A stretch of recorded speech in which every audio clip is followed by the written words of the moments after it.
Will now come to order. Please rise for the Philippine National Anthem.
Standing for the opening prayer to be led by the Honorable Bengwa.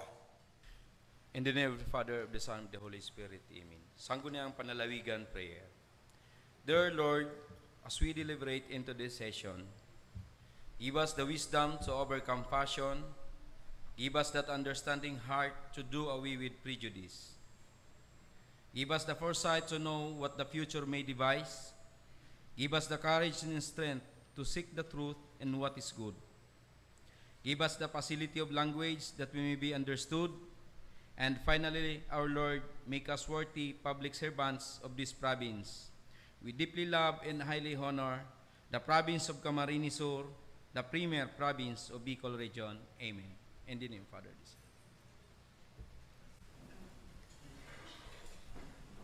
Thank you, Honorable Bengwa. May I now request the Secretary to do the roll call? Roll call. Honorable Vice Governor Fortunato C. Piña. Present. Honorable Board Member Romulo O. Hernandez. Honorable Board Member Russell N. Bañez. Honorable Board Member Wilfredo Rex C. Oliva. Honorable Board Member Emmanuel H. Noble. Honorable Board Member James D. Haushan. Honorable Board Member Nelson Biholia. Honorable Board Member Amador L. Simando.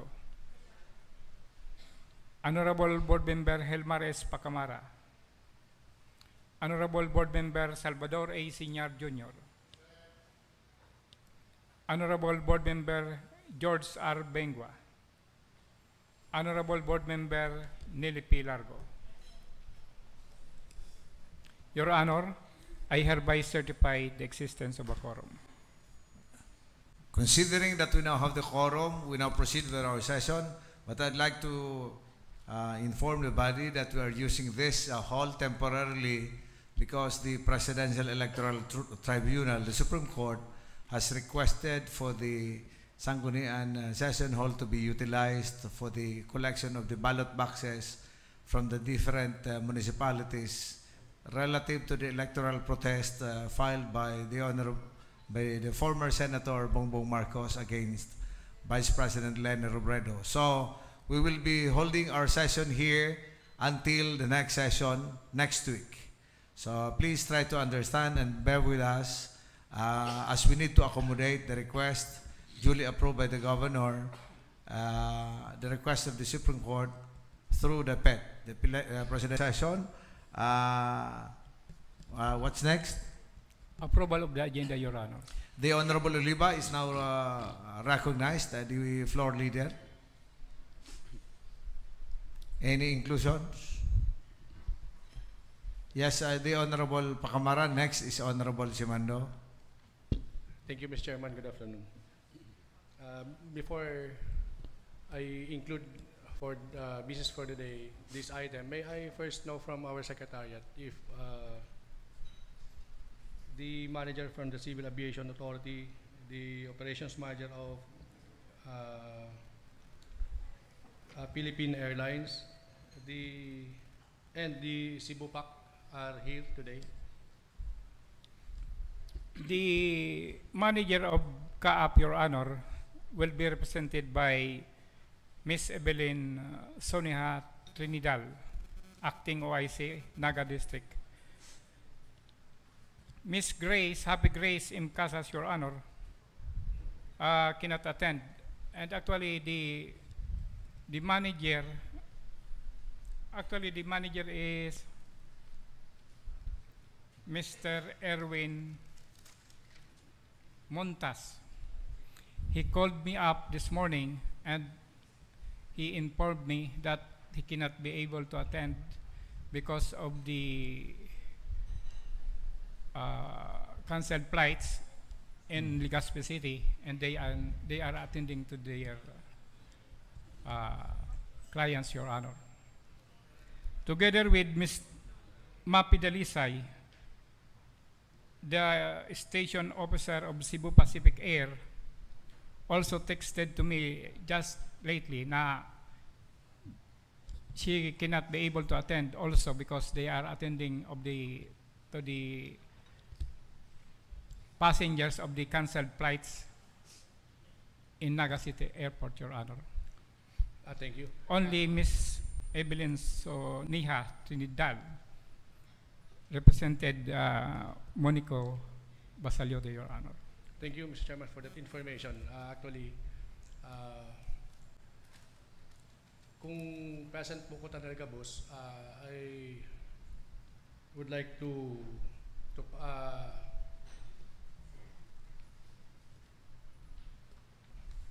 do my motion later po after kang appearance kan sa tuyang guests. But then, sarap man lang po ang yaon si ma'am na what's Trinidad. Ma'am Evelyn. Ma'am Evelyn.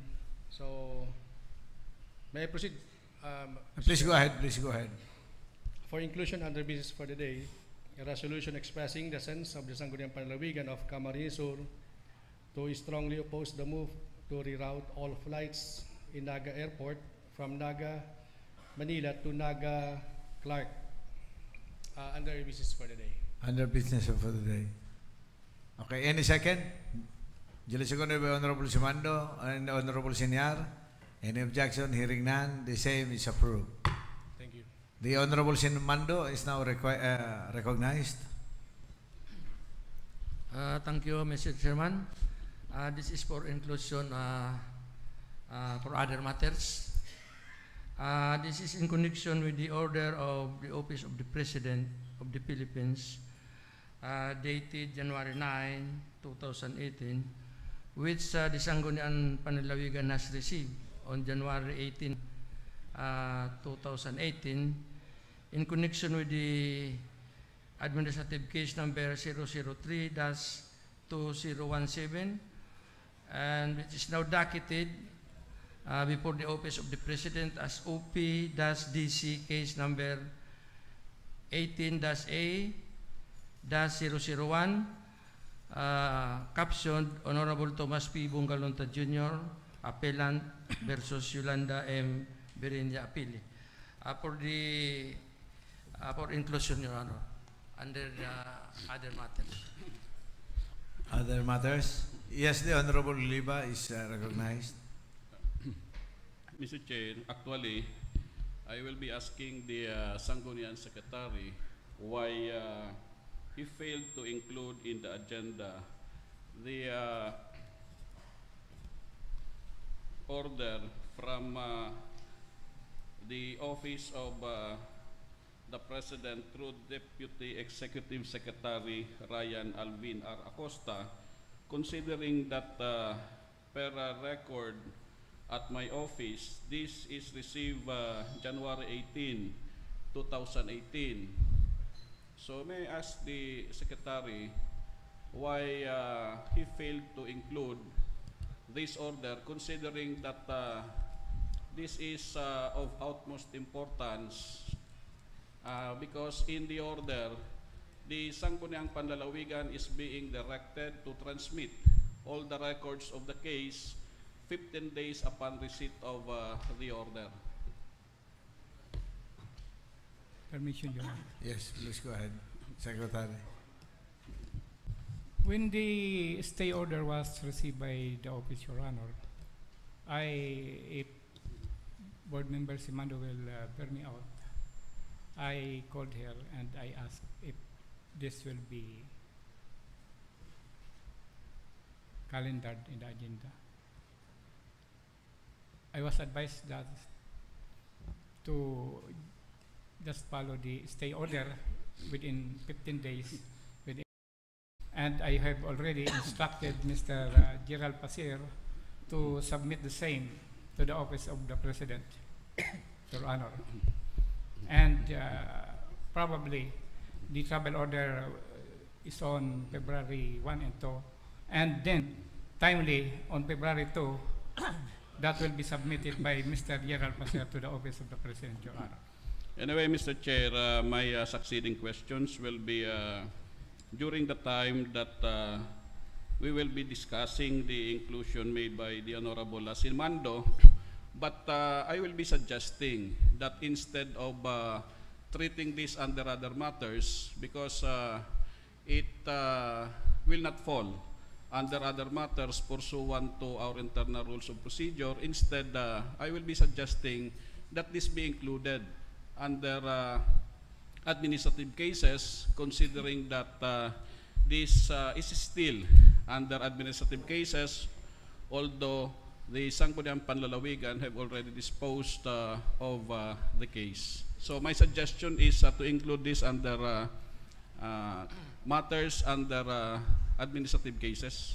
We agree, Mr. Chairman, to the suggestion of Honorable Majority Pro Leader. I second, Mr. Chair. Okay, duly seconded. So, hearing no objection, the same is approved. Next item, please. Mr. Chair, please. Yes, the Honorable Lausan, you have any inclusion? Two items, Mr. Chairman, for inclusion under committee report. The first would be Municipal Ordinance Number 2, Series of 2017 from the Municipality of Presentacion, entitled an Ordinance amending Section 136, Article 1, Chapter 5 of the revised 2008 Municipal Tax Ordinance. More particularly, the municipal cemetery charges. And second item, Mr. Chairman, on the same is a committee report regarding Municipal Ordinance Number 12-2017 of the Municipality of Nabua, Camarines Sur, entitled an Ordinance enacting the Comprehensive Market Code of Nabua, Camarines Sur. For inclusion, Mr. Chairman. Yes, any second? Duly seconded by Honorable Julio, Honorable Figuracion, Honorable Bengua, and Honorable Banyas. Any objection? Hearing none, the same is approved. Thank you, Mr. Chairman. Mr. Chair, please, inclusion also. Please under first reading. This is the memorandum from the Office of the Provincial Administrator. The subject matter is endorsement of proposed resolution or ordinance. And may I read, Mr. Chair, the letter of the Provincial Administrator, respectfully forwarded for appropriate action by the Sangguniang Panlalawigan of Camarines Sur, the herein attached requests for enactment of a resolution ordinance on the proposed 1. Amendments to Ordinance Number 010, Series of 2017, entitled An Ordinance Prescribing the Fees to be collected by the 5 Governor Mariano E. Villafuerte Community Colleges by providing exemptions therefore and for other purposes. And number 2 is a resolution approving the 5-year development and institutional plans of Governor Mariano E. Villafuerte Community College, Tinambak, situated at Barangay Santa Cruz, Tinambak, Camarines Sur. I move, Mr. Chair, that this memorandum consisting of the 2 items for proposed resolution and or ordinance be calendared under first reading. Any second? Duly seconded by Honorable Bengo, Honorable Senyar, Honorable Hausan, and Honorable Simando. Any objection? Hearing none, the same is approved.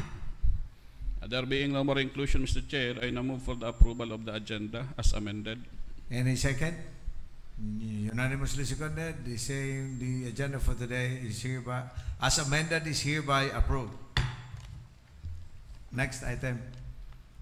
Privileged hour, appearance of guest number 1, Mr. Monico B. Basaliote, the manager, Civil Aviation Authority of the Philippines, Naga Airport, Camarines. The purpose of the invitation is to apprise the august body on the moving, transferring, or shifting of flights, particularly the Philippine Airlines and Cebu Pacific Air, from Naga to Clark, Pampanga, and vice versa, per request of Honorable Alexander James D. Hausyan, Your Honor. So, may we request now the representative of Mr. Basalote to please occupy the front seat.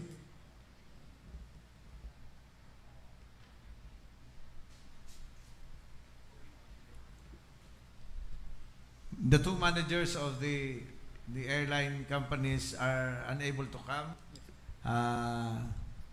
I was informed that the manager of the PAL will be visiting my office tomorrow. Maybe we will just arrange for his appearance next session if still needed. So we now have our guest representing Mr. Basalote, Ma'am, ano yun? Evelyn po. Evelyn Evelyn. Trinidad po. Okay, please go ahead, Honorable Hausyan.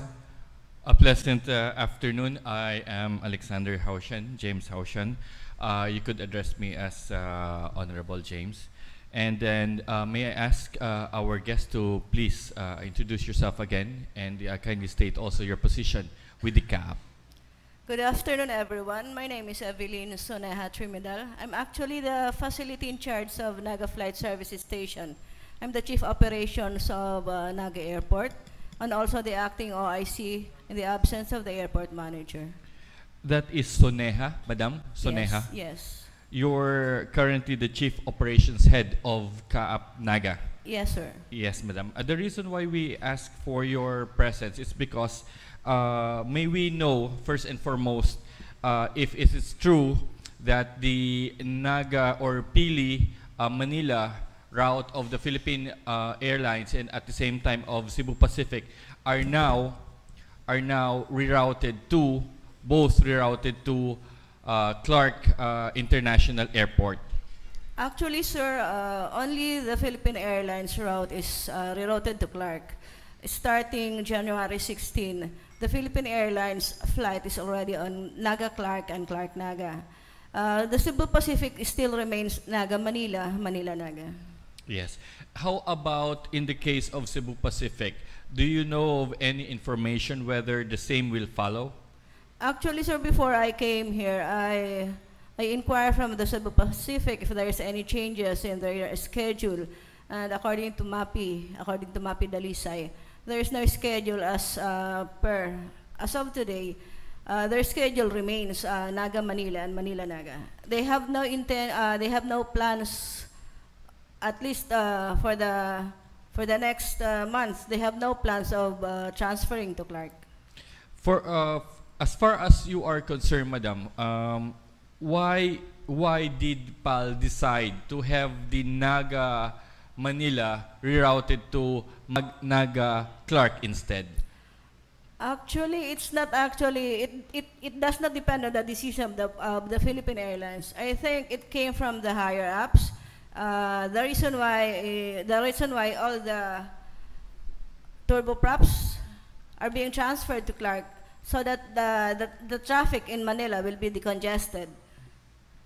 When you say of higher ups, you are referring to what agency? Is it like an agency or is it like a particular CEO of a particular company? In reality, Honorable, we did not receive any memo, any hard copy that the Philippine Airlines will be transferring to Clark. So this is not merely the decision of Philippine Airlines, but No, particularly of the people in charge of manning our Manila International Airport. Yes, I think so, sir. And based on your statement, the very reason is for our airports in Manila to be decongested. Yes, sir. So matagal na tong planong ito, more or less. I think so, sir. And I think, sir, Cebu Pacific will be following in the near future. Kasi kung if the decision is to decongest the air traffic, lahat po ng propeller type will be transferred to Clark. When you made mention earlier of turbo, you're referring to propeller planes with propellers. Yes. There's actually two different types of airplane. Yung ginagamit nila is yung turbojet. Yan yung Airbus 737. As compared to turboprop, yan yung sa PAL, Q4, Q3, ATR-72. Yan po yung ginagamit natin ngayon. So pag propeller type, you land in Clark. So this is not an isolated case wherein only Naga Pili Airport is affected. Basta sinabi nila na all turbo propeller planes will now be accommodated in Clark and no longer be allowed to land in Manila. Correct po yan, sir. So Actually, lahat, sir, pati ang in the pati Philippines. ang Verac, dati Verac Manila, Philippine Airlines, nasa Verac Clark na sila ngayon. Ang Masbate, ganun din po, sumunod na rin sila. Masbate Clark na rin sila. I don't know why Cebu Pacific is not following yet, pero I think kapag nangyari po yan lahat ng turboprop, lahat ng propeller type, lilipat na ng Clark. Before we currently have 4 terminals at the moment. Yes, sir. I remember a few years ago we're just using merely around 3. And Yes, then sir. one was opened. In spite of the opening of the last terminal wherein we have 4 operating terminals as of the moment, ngayon pa nagkaroon ng rerouting. Actually, sir, hindi sa terminal yun, sir. Kasi ang runway natin ng Manila is 2, pero magka-cross. So that's the basic problem. Oo. We only have like 2 runways in Manila and this happens to be crossing each other. Intersecting, oo. So, bali, kapag nag-cross silang 2, you can only use 1 runway at a time. Hindi pa pwede magkaanahan, otherwise magbabanggaan sila. So, yung cross na yon, tsaka yung dito, pag ganon, kapag itong ginamit, hindi mo to magagamit ang isang to. So The reason why nasa Clark sila, kasi ang Clark is parallel. So, kahit na anong mo, magpapadepart ka rito, magpapa-arrive ka dito, pwede lang. So kahit ayusin pa natin itong mga terminals natin currently in Manila, the 4 terminals, because one was newly renovated, kahit ayusin pa natin ito, it will never solve the problem on decongestion. Hindi, sir, nakadepende sa terminal. Kasi, sir, ang runway natin, doon, sir, bumababa at lumilipad, umaalis yung mga eroplano eh. Yung kasi natin, yung runway natin sa Manila, ginagamit ng international, ng domestic, general aviation, military. Sa grabe na po ng ngayon, ng eroplano ngayon, they're finding ways na at least ma-decongest, hindi masyado mag-traffic. Kasi kung napapansin nyo po, kayong mga riding public ng eroplano, tumatagal kayo sa atin, sa Taxi. terminal. Oo, nagtataxi kayo, di po ba? Minsan 20 minutes. That because nakapila po kayo. Minsan 4 na, number 7 kayo, naka-start na kayo, nasa taxi na kayo, hindi kayo mapuntahan sa runway kasi ginagamit pa po ng iba. Kasi ang gagawin natin, arrival departure yan eh. So, hindi naman yan pulos departure lang. May a-arrive, may bababa, may aalis. So, pinagpapatong-patong kayo. Kaya po, sir, siguro inalis yung turboprop kasi at least yung mga turboprop, sila rin. Kasi ang makakalaban nyo, yung magbilis, mahaharang nyo yung eroplanong Airbus, 737 and the rest of them, yung mga jets. Hihina sila, bale, instead of, ang difference lang nila is 3 minutes, gagawin yung 5 minutes because of the turboprop. Kaya siguro yan ang ginawa nila na they are trying to transfer yung mga turboprops sa Clark. So again, this does not affect only Naga City or Pili or Camarines, sir. It affects all terminals that uses, or all planes that uses turbo propeller. Yes po, sir. How about in the case of NAIA? What are they doing as of the moment? Will they what's their plan of action so that we could land again in Manila? Sa opinion ko, sir, parang hindi na may babalik. So more or less hindi talaga in the near future more or less hindi tayo makakabalik ng Manila. Hindi, sir. Unless na lang, sir, mag-create tayo ng panibagong airport na parallel ang runway. Kasi, which will take a lot of time and resources. And wala na tayo, and sir, space. lugar. Wala na tayo, sir, lugar sa Manila. So definitely because of the limited space hindi tayo makakalagay ng parallel runway. Sa ano kasi, sir, sa lugar natin, sir, sa Manila, wala na tayong iba. Alnas na lang pupunta tayo ng Cavite. But Cavite is already occupied by housing, subdivisions. Saan pa natin pupunta yon? Laguna, ganun din po yon. Bali, kaya nila naisip ang Clark kasi existing na yon. Naalala natin na ang Clark is from US, di po ba? Yeah. Hawak ng US yon.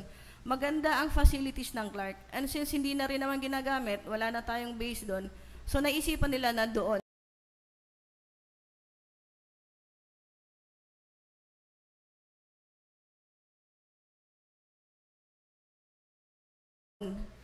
How long itong Clark to have been running or been accommodating turbo propellers? Actually, sir, planes? nagsimula pa lang tayo ng January 16. So Dito ngayon pa lang talaga yung simula. Bali, ang ano po natin dito is trial pa lang eh. Titingnan natin kung magiging maganda.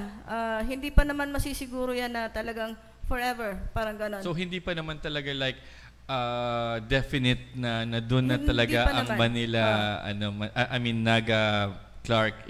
It's not Hindi pa, definite sir, yet. kasi we're trying to find solutions, to find ways na ma-decongest ang air traffic natin. Bale, parang kumbaga kung sa lupa naghahanap din tayo ng ways, ganun din po sa air. Kasi How grabe about na rin po. pagdating po doon sa Clark? Kasi Clark is in Pampanga and most of the riding public wants to land in Manila. Yes, sir. The question is, the moment you land in Manila, is there like a shuttle that connects Clark Airport to Manila Airport? Or kanya-kanya na pagbaba mo doon, you're on your own? Hindi po. Ang report sa amin is, ang PAL nagpro-provide ng shuttle bus from Clark to Terminal 3. Doon din ang meron din naman silang bus eh. Hindi naman sila pinapabayan. But the point is, from Clark to Manila, pag wala akong traffic, 2 hours pa yon. Correct. Pag may traffic ka, more than 2 hours. Yes, because the 2 hours will be from Clark down to Balintawak. Oo. And then from Balintawak, who knows what, kung gaano katagal at ka-heavy yung traffic. And from Balintawak going to Naiya, Matagal that's pa yun, really sir. malayo. Malayo pa yun, sir. Yun lang, sir, ang ginagawa nila. From pagbaba nila ng Clark, may shuttle bus yan ng PAL, ihahatid hanggang Terminal 3. And the shuttle bus is already incorporated. The fee for the shuttle bus, the connection, is already incorporated in the ticket, or does it come free of charge, compliments of Philippine Airlines? I think it comes free of charge. Hindi ko free yan, of sir. charge naman. Baka free of charge, sir. Pero hindi ko siya, sir, sure kasi hindi ko siya natanong. Hindi ko siya na doon. The very reason why we ask for your presence, Madam, because this definitely would cause inconvenience for our flying public. Oo nga po, sir. And as you know, a few years ago, Camarines have been #1 in terms of tourism, and we have already surpassed tourist arrivals from both Manila, Cebu, and Boracay. And because of this, and because of Mayon also, the eruption of Mayon, definitely we're looking at a decline in terms of tourism. And we Correct, know sir. very much that tourism is a big economic contributor to our province and to the city of Naga. Yes, sir. Definitely this inconvenience will slow our tourism effort. So, ano pa po ang mga pwede namin magawa as far as the government is concerned? What do you think could we do to, because as you have said, first and foremost, we are in the trial phase pa lang naman. Hindi pa naman to sigurado. But of course, government looking at it na this could be a solution in decongesting Naiya. Kung ito talaga ang more or less solution, more or less wala nang magiging Manila-Pili flight.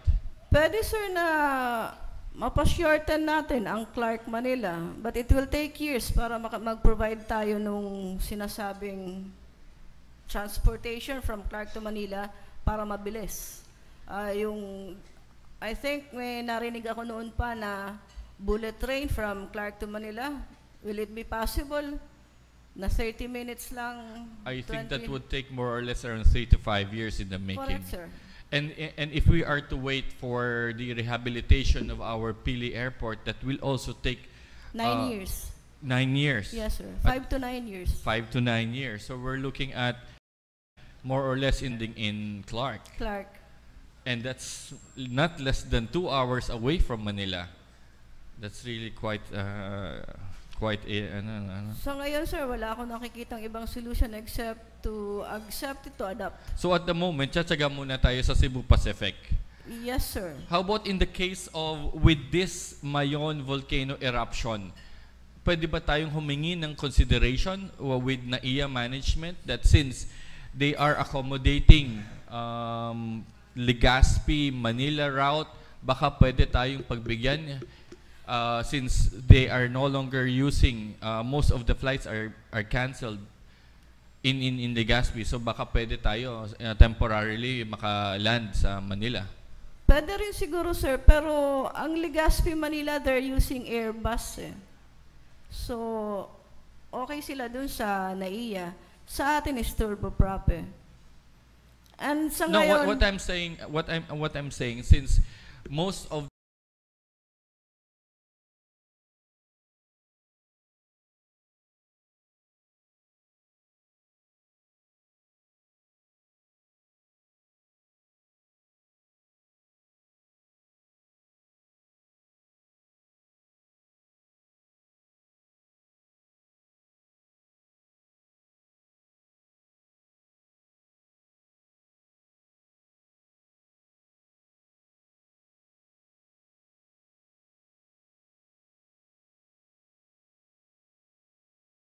the flights in Legazpi at the moment are canceled, baka pwede tayong pagbigyan ngayon na temporarily makaland sa Manila. pwede rin siguro, sir, but I think PAL management na ang dapat na mag-request niyan papunta doon. Kasi ang CAAP management is nagpapababa lang kami ng eroplano. Pagdating sa mga ganyan is sa kanila nang usap yon. I think, Mr. Chairman, there is a need for us to talk with the management of PAL because I believe that CAAP, as Ma'am Evelyn have informed us, they will definitely accommodate people pag may lumipad at may maglanding. So we will wait for representatives coming from PAL. As of the moment, 2 hours more or less. The best, I believe, is to travel Naga to Legazpi.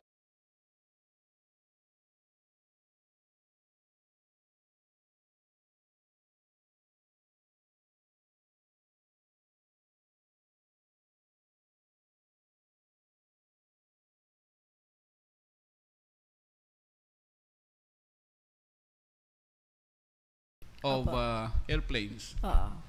So, sa operations, ganyan po sa amin, take-off landing sa mga ano. So it is not within the ambit